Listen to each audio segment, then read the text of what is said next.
Okay, guys, this is Chapter 4, Chapter 4 lecture.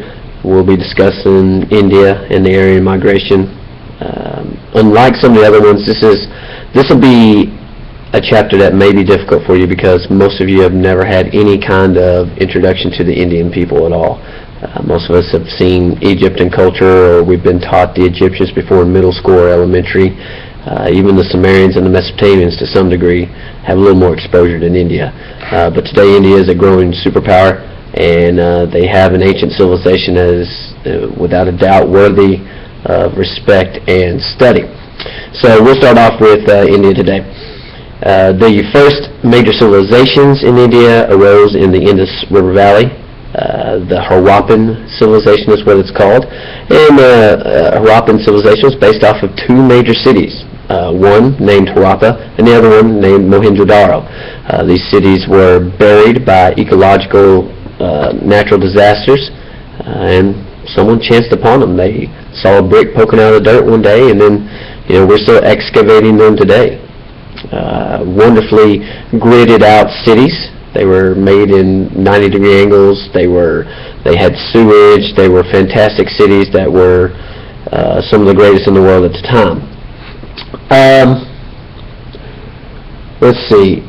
Within, and I want to talk about the Dravidian language. We talked about the Indo-European language in our last lecture. The Dravidian language group is the language group that exists in India.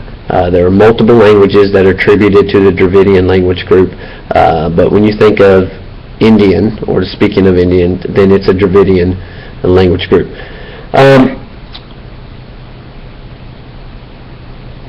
The Indus River Valley people, they did several first. One of the first things they ever did was they were the first people to domesticate chickens. Sheep and goats and cows and horses had been domesticated, but chickens, they're the first to do so. Obviously, chickens are a huge food source for people today.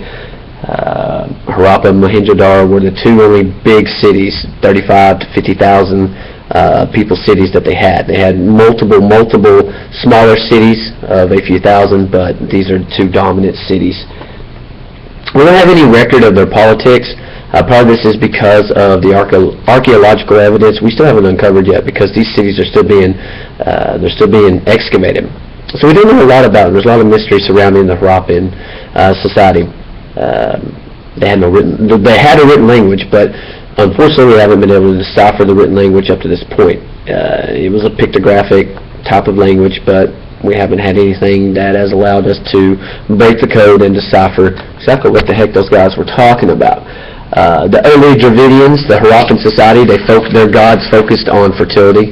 They had multiple gods, polytheistic, but that was one of their main focuses, like many early cultures, was around fertility. Everything in the Dravidian culture, Harappan culture, is going to change dramatically with the migration of the Aryans. You probably know the term Aryan from our good buddy Adolf Hitler, who really does an injustice to Aryans everywhere. The Aryans are an Indo-European group, so you know that they originated out of Central Asia, and remember that the Indo-European migration spread out in all directions. Well, one of the directions that the Indo-Europeans went was through the Hindu-Kush Pass, through the Himalayan mountains, and into India. The Aryans are lighter, wheat-colored people, as they describe themselves.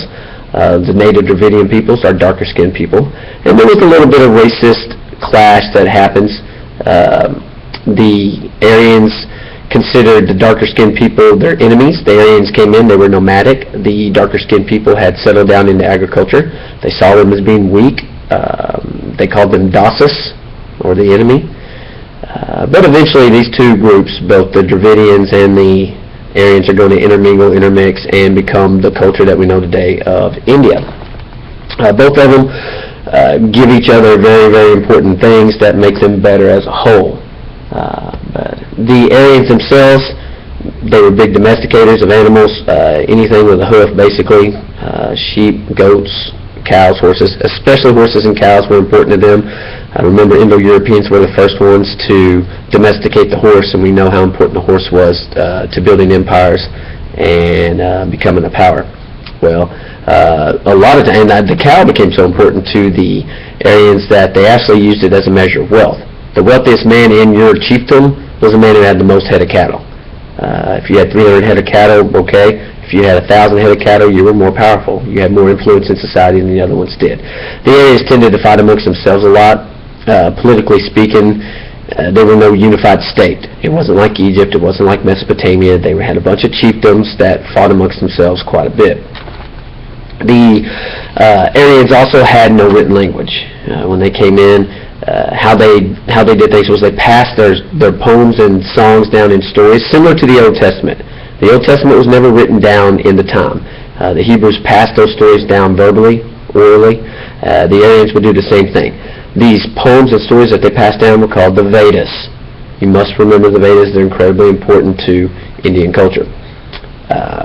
Later on, when the Aryans gained the ability to write, they would come back and try to decipher the exact meanings of the Vedas.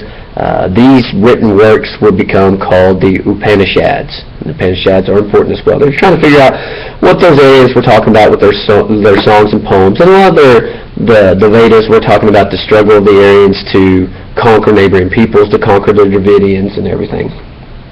Okay, let's go ahead and we'll make a short pause here for part one. We'll come back with part two.